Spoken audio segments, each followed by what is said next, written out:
1, 2. Hello, hello. Good afternoon, ladies and gentlemen. As you can imagine, with so many dignitaries and VIPs in the room today, much thought and seeking of advice has taken place in the run-up to the big day. Grandad advised me the perfect Bestman speech should be just like one of Chelsea's miniskirts. Short enough to keep him interested, but long enough to cover the essentials. One small piece of housekeeping before I begin. Butler, please present Granny with the royal earplugs. I, for one, never listened to her wittering on at Christmas, so I don't see why she should listen to me now. Jolly good. Now, the angel on my left told me to err on the side of caution, but the devil, or Grandad, as he's known to me, absolutely insisted that I spill the beans on my brother. Wills may think this gives him plenty of ammunition with which to retort when I finally get hitched, but I'm not worried. I've got a plan B. I just won't ask him to be my best man.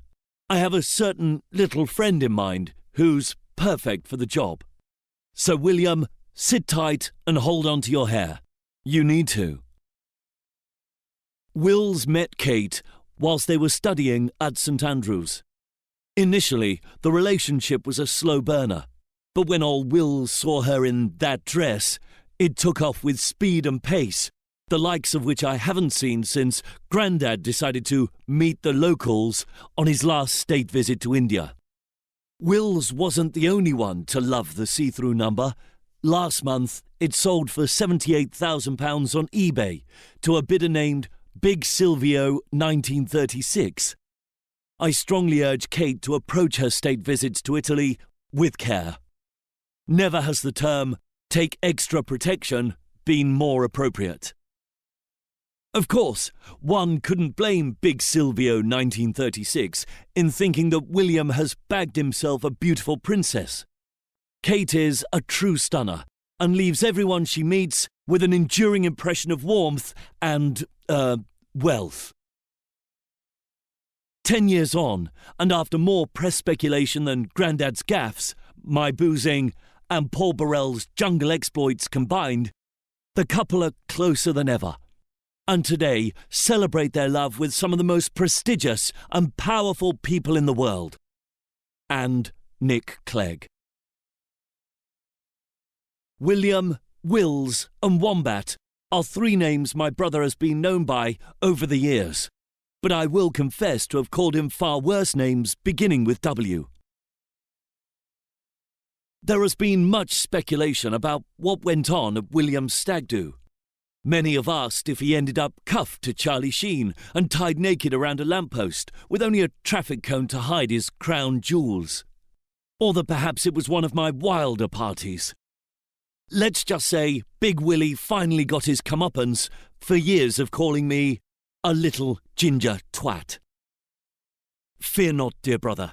I have appointed an armed guard to prevent the pics from falling into the hands of the press, and a SWAT team of Granny's Royal Marine Commandos to halt Auntie Fergie in her tracks.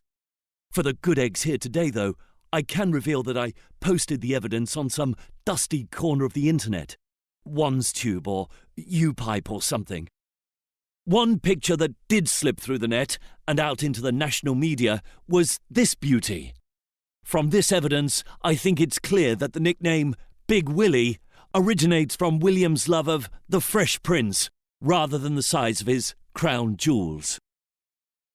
In keeping with tradition, I will like by asking everyone to stand and raise their glasses to the beautiful bridesmaids, and of course, the beautiful maid of honour, Kate's sister, Pippa. Oh, and Pippa, after seeing your magnificent booty bouncing down the aisle in T-Mobile's footage of our wedding rehearsal earlier this week, I feel compelled to honour with another wedding tradition.